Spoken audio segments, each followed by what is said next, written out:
My heart stopped the day I saw her. Not stopped in the romantic movie way.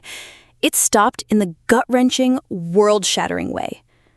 She was sitting in a cafe, sunlight catching the gold flecks in her hair, and across the table, my husband was laughing.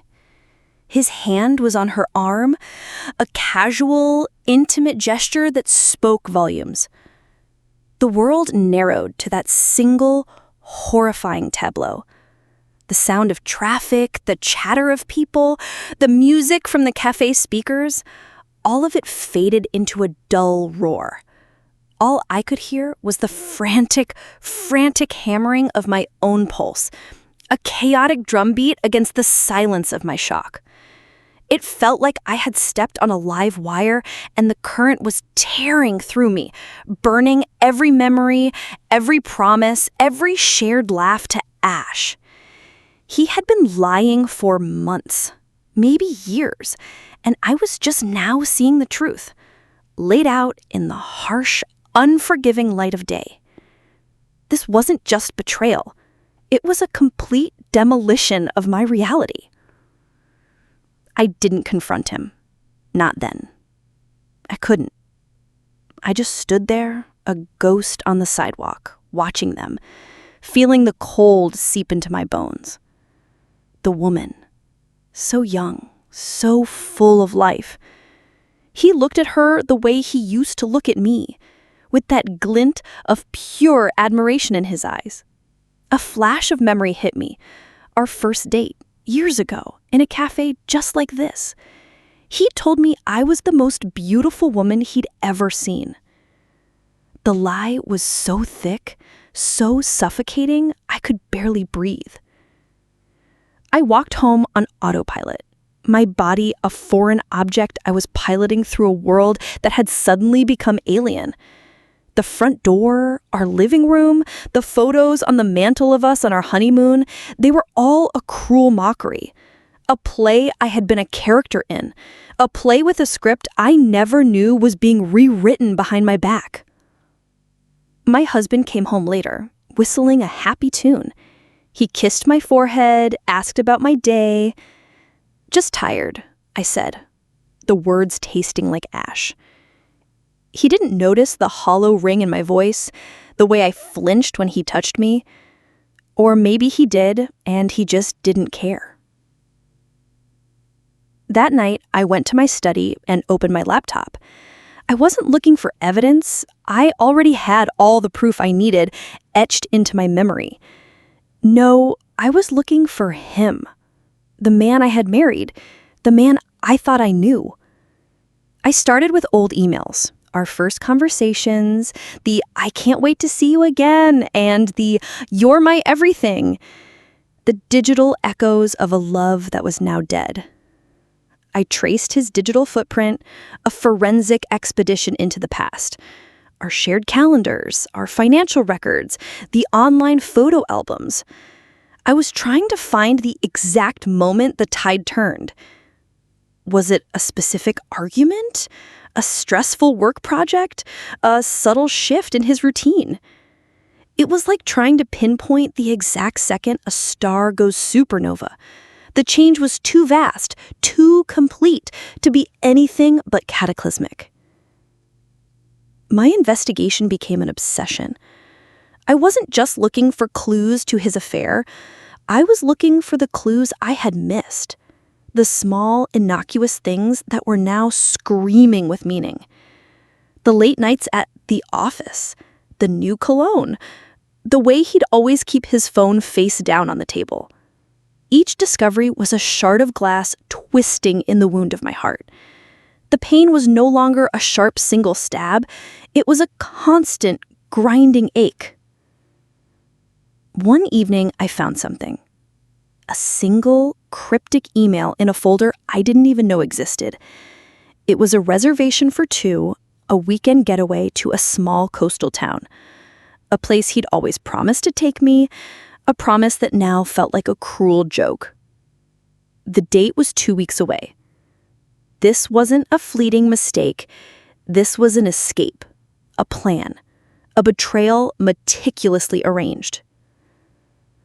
cold, exhilarating clarity washed over me. The grief and the shock, they were still there, but now they were a backdrop to a new, more powerful emotion: purpose. I wasn't just a victim anymore. I was a strategist, a player in a game I didn't ask to join, but one I was now determined to win. The next few days were a blur of meticulous planning. I researched the hotel, the town, the local attractions. I created a new email account, an untraceable number, and a fake social media profile. I used the skills from my job as a data analyst, the same skills he always praised me for, to build a network of information. I learned her name, her job, her circle of friends. I knew her favorite color, her coffee order, the kind of music she liked. I knew more about her than I did about the man I had slept next to for 10 years.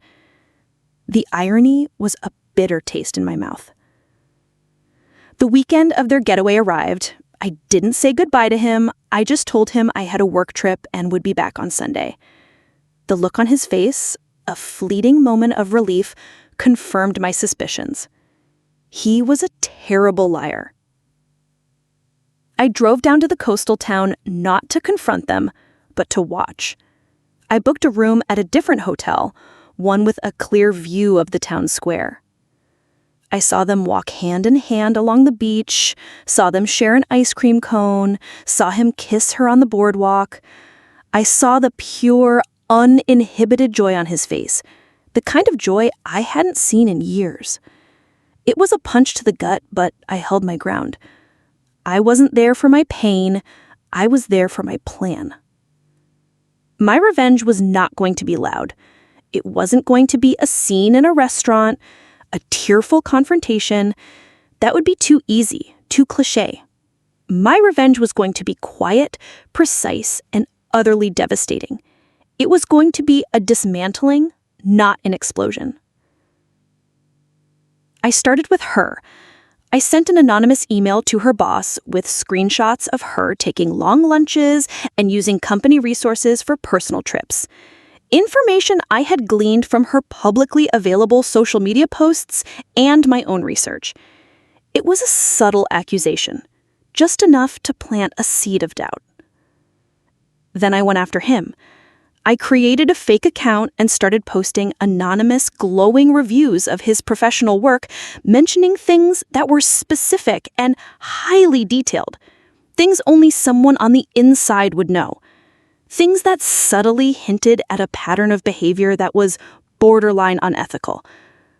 It was a slow burn, a whisper campaign that would chip away at his reputation, brick by brick. The final piece of my plan was the most personal. I knew he was planning to propose to her. He had a family heirloom ring, a ring that had belonged to his grandmother. He'd shown it to me years ago, a beautiful sapphire set in a vintage gold band. He had promised to give it to me one day. It was a lie I couldn't bear. I knew he kept a safe in his home office, and I knew the combination, our wedding anniversary, a date that now felt like a cruel punchline. I waited until they were on a day trip, a hike up a scenic trail. I let myself into the house, a place that no longer felt like home. The air was thick with the scent of his cologne, the same cologne he wore to meet her. I went to the office, opened the safe, and took the ring. I replaced it with a cheap plastic ring from a gumball machine. It was a small, childish act, but it was the one that brought me the most satisfaction. I left the house, the sapphire ring heavy in my pocket, and the plastic ring a silent testament to the lie he was living. I drove away from the town, not looking back. The world was still a little fuzzy, a little broken, but the cold, empty ache in my heart was no longer the only thing I felt.